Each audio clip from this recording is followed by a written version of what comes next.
Hey, it's Jim coming from the Moose Basin shop here in Kapuskasing, part of the bed and breakfast on Moose Basin Vacations. You can check it out at moosebasinvacations.com if you like. Just here making the second of our series of weekly updates about trail conditions, fishing, and things that are going on in the Kapuskasing area. But I'll be honest, this week has been a rough week. We've had some roof leakage going on here, and that's required a lot of my attention to be in the house instead of being out and about. But I'm going to have it all back up and in tip-top shape by the time our guests come in at the end of the week. We got some guests coming up to do some riding, so hopefully the conditions will keep getting better and better as the week goes on, so they can have a pretty damn good stay with us up here. I know we've got a few loops and all that ready, which are almost ready, I should say. Got to watch my words.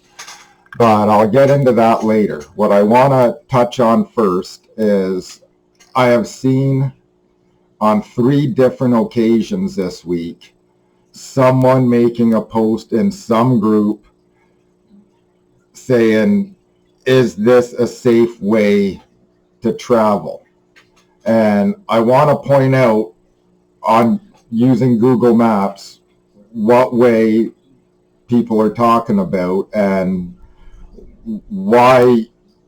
I don't even know why Google suggests this as a way to take, but I want to address it because if somebody out there looks on Google and tries to get to Kapuskasing this way, they are going to get stuck. They are going to get stranded in the middle of nowhere, and I don't want that to happen. So I'm just going to share my experience with this road in the summer, winter, and all that, and tell you exactly why you should never follow this way on Google, why you need to beware. So to do that, I'll just switch over to split screen here and turn on this route. Now, a lot of it involves when this Highway 11 up here gets shut down, people will want to detour through Timmins and go up this road here that leads up to Kapuskasing to avoid the traffic, because many times this year we've had a rough winter. All these roads here have been closed and all these roads down here have been closed. So people have been stuck in here trying to figure out a way around. But here's the thing. You zoom in here. What Google has here is not even the road that goes. I have taken the road from Kapuskasing to Foleyet, this road that they're talking about. What they're showing on this screen here is not even the road. It is not a registered four-wheeler trail. It is not a registered trail of any kind. I have no idea what it is. The actual road to get there is here. It's called Nova Road. What they have going on here does not connect up here in any way. Nova Road will run up the Groundhog River and take you to there. And then that can get you that way, but only in the summer. But the main thing I'm trying to point out is what Google has you going is nothing. Like, it's not a trail, not a road, nothing. Like, lumber trucks don't even go this way to the best of my knowledge. And to give you an idea why I know this, I have a camp out on Elsis here, so I spend a lot of time between planes, trains, and trails going from Foleyet to Cap. And the first time I did this road in the summer, I had to drive over a beaver dam in the middle of nowhere to get to where I was going. Otherwise, I was going to get stranded because I didn't do my research. I just thought of it as an adventure, and I went for it, and it was an adventure. It gave me some good memories, but y'all don't need that on your vacation coming up here, especially in the winter. And another thing about this route, not only is that not, a road, but I don't know where. I don't think it's maintained at all coming north from here. But heading south out of Cap, there is no maintenance done after this road. Now, some years it's different. Some years it'll get maintained down there. But the last time I checked, I might include a second video of it in the comments, but I can show you there's over a foot. There's probably 2 feet of snow from here on down going south down this road. You're not going to make it. Like, you're going through even if you stay on the road, you're going through at least 100 kilometers of unmaintained bush road. And not to mention that the way Google suggests you go, it's not even a road like that. I don't even know what that is. Don't, bottom line, don't take it. If there's a storm and roads are closed, your safest option is just to wait it out. Now, if you're going up here to do some sledding or stuff like that, and you're concerned that the place you're staying is, I don't know, going to be angry or punish you in some sort of way, like, no, we get it. We're used to roads being closed up here. That's the downside of being in northeastern Ontario and having one road in, one road out. Like, we're used to it. And so I encourage you, don't rush yourself. Don't try some crazy alternative route when you're up here, because a lot of the alternatives aren't even routes. I've had a few guests listen to Google in the summertime and take some atrocious roads to one of my camps, and it doesn't work out. If you absolutely need directions, reach out to us. We will provide you with a safe way of getting there, but chances are the best option is just to sit and wait things out. So, but that being said, if you got a track side by or like to do some backcountry riding, that little stretch has some beautiful scenery. I have posted lots of scenery from that road in my shorts on YouTube. It is an absolute beautiful place to explore, but not in your car treating it like a highway. That is, you're just asking for problems. And when you get out here, there's no cell service, there's nothing, no emergency vehicles are getting to you anytime soon. You are stuck in a very bad spot if you get stuck out there. So now that I've emphasized that, and I still do not believe I've seen so much of that actual question being posed this week, I will switch over to the condition of our trails. And to do that, I'll just go onto the OFSC trail map here. And as you can see in the Kapuskasing area here, we're going green. And just a reminder that we are located, I am broadcasting from right here, corner of Kane and Riverside, right through the park to the A Trail and down some snowmobile friendly roads up to catch on to the L136 and at the north end of town. Beautiful trails, and as you can see, if you go from our last update, there's a little bit more green in the area. The Lumberjack Loop is getting there. There's a few more stretches, a few more side branches that have turned green, but you can still, if we zoom out, we're still stuck in a position where there's nothing's connected from Timmins to Iroquois Falls yet, and nothing's connecting Long Rock to Hearst yet. It's still all in the yellow. But there are a few more little stretches of green in there, and you can still make it from Iroquois Falls all the way up to Hearst and explore that section of the Northern Corridor with good trails. And I know if you follow any of the local snowmobile clubs on their social media, you will see that they are putting in long days getting the trails ready. I know the Cap Snow Rovers had a bunch of volunteers out taking out low-hanging trees and fallen trees, and grooming trips that normally end up taking 5 hours are taking 8 to 9 hours, and all the volunteers and the organizations are just, well, they're working their butts off to make sure that these trails stay green and continue to get more green. And what I have heard this week from the people that have been out there is that the trails are in pretty darn good riding condition, the ones that are green. And the reason Remy is still in the yellow is because we've had a lot of snow and mild temperatures. It's still pretty slushy. People are getting bogged down on the lake. And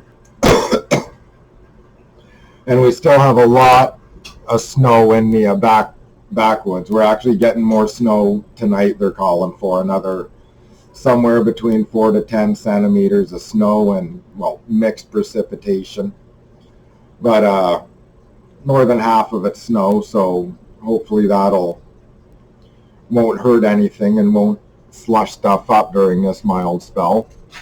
And speaking of Remy Lake, I'll segue into the fishing right now. And again, I haven't got out as much as I'd like to this week.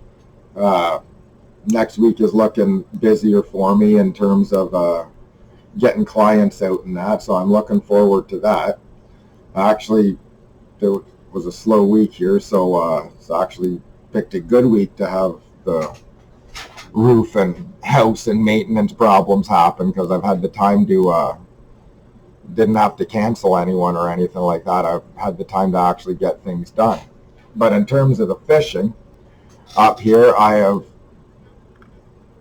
heard mixed reports about ice conditions, but the one commonality is that either the entire area they're fishing is slushy, or there is deep snowpack on the lake, and it's deep enough that as soon as you drill your hole, the water just comes up and your area becomes slushy. So it's either already covered in slush or deep snow on top of safe ice that is pushing the water up. So chances are you want to wear some waterproof stuff when you're out there and dress warm and dry, because it's slushy and wet out there. Now, there have been a few spots on the river that I've been to where there's not that much snow on there, but there are other back lakes that are relatively sheltered where stuff just drifts on there, especially the trout lakes. I have heard a few of our trout lakes have 2 feet of snow on them right now. But even though there is a lot of snow on the lakes and the conditions are slushy, I am happy to say that I am seeing right now that, I'll put myself back on the screen there, I'm seeing right now that the bite is picking up. I am seeing a lot more walleye being caught out of Remy, and a lot of people are starting to have a bit more success than they were last week on the trout lakes and that. The bite seems to be getting better for people around the area now, which is good, because 2 weeks ago it was slow. On all accounts, it was slow. Some people did well, but on average it was slow. The bite is starting to pick up now, which is good, because I'm from Eastern Ontario and I've been watching people fishing with great success around Hoople Creek right now, and that's kind of the ice fishing mecca that I grew up around. And this has been the first year since I've been in the Kapuskasing area where I've been looking at all these fishing reports and looking at my friends' posts and looking at people I know on social media and that. And on social media, the evidence is that Hoople has actually been better fishing than up in Kapuskasing so far this year. But that is starting to change. The walleye are starting to bite up here in our lakes and rivers, and fishing action is starting to get better. I'm really looking forward to getting people out next week and getting those bookings in and getting some fish on the hard water. It's going to be a good time, and with the bite picking up now, especially on Remy Lake and some of our back lakes, you don't get a better ice fishing adventure. Remote, solitude, absolute peace, at one with nature, and catching dinner as you go, enjoying the beautiful scenery and peace and serenity that it just gives you being out in the fresh northern air. I love it, especially when the bite's picking up. I'm looking forward to getting some fish on the ice, and I'm hoping the Google part opened up at least a couple people's eyes, and that, I don't know, not putting any self-importance on this, but hopefully someone watches this video, changes their mind, and saves their life in the process. If that happens, then every last second of this video I made will be useful to, or at least be well worth making. As for since there weren't too many trail condition changes, not much has changed this week. I was hoping when I made the video last week that all the trails in the area would have been green this week, but it's been slow going. Like I said, the groomers, their regular 5-hour trips, some of them are like 8 or 9 hours recently. They've been working at it, but it wasn't the broadcast I was hoping to give you this week. Let me put it that way. Between added work around the house and not too many new developments, other than the bite is picking up for all you ice fishers out there. Not much change, but also end with a reminder to the ice fishermen out there. I had a customer coming in to confirm this. I do rent front-facing sonar units out of here. The main unit I rent is a Lowrance active target, and so if you don't have any front-facing sonar and want to learn about it, hard water is a perfect time to do it, because everything's still and you have lots of time to sit there and get used to all the features. And if you're on top of fish, it's very easy to see them with everything being so calm, and you can get a real clean picture. And it's a real good opportunity on hard water to learn how to use the basic components of the unit. So yeah, $50 a day gets you the use of a Lowrance active target unit, battery, extra battery to make sure it lasts the entire day. We get you, hopefully it can help get you onto some fish, and because they're starting to bite up here. And on that note, I will end by saying we hope to see you up in Kapuskasing here at the Moose Basin Bed and Breakfast to enjoy a winter getaway. Be safe on the roads out there. Stick to the main roads and wait until Kapuskasing to get here and stay with us for us to show you the roads less traveled and show you some spectacular northern adventures in a safe way where you will have happy memories to enjoy going home with. And right now, at the bed and breakfast, the Kapuskasing Festival of Lights is still on. So you can check out some footage of the Festival of Lights and see what that's all about, and some of my shorts that have been made on this channel. So book now, get up here soon. The Festival of Lights doesn't last forever, and enjoy some of the most beautiful scenery in northeastern Ontario, in the most beautiful winter town in northeastern Ontario, here in Kapuskasing with Moose Basin Vacations. We hope to see you soon. Safe travels and tight lines.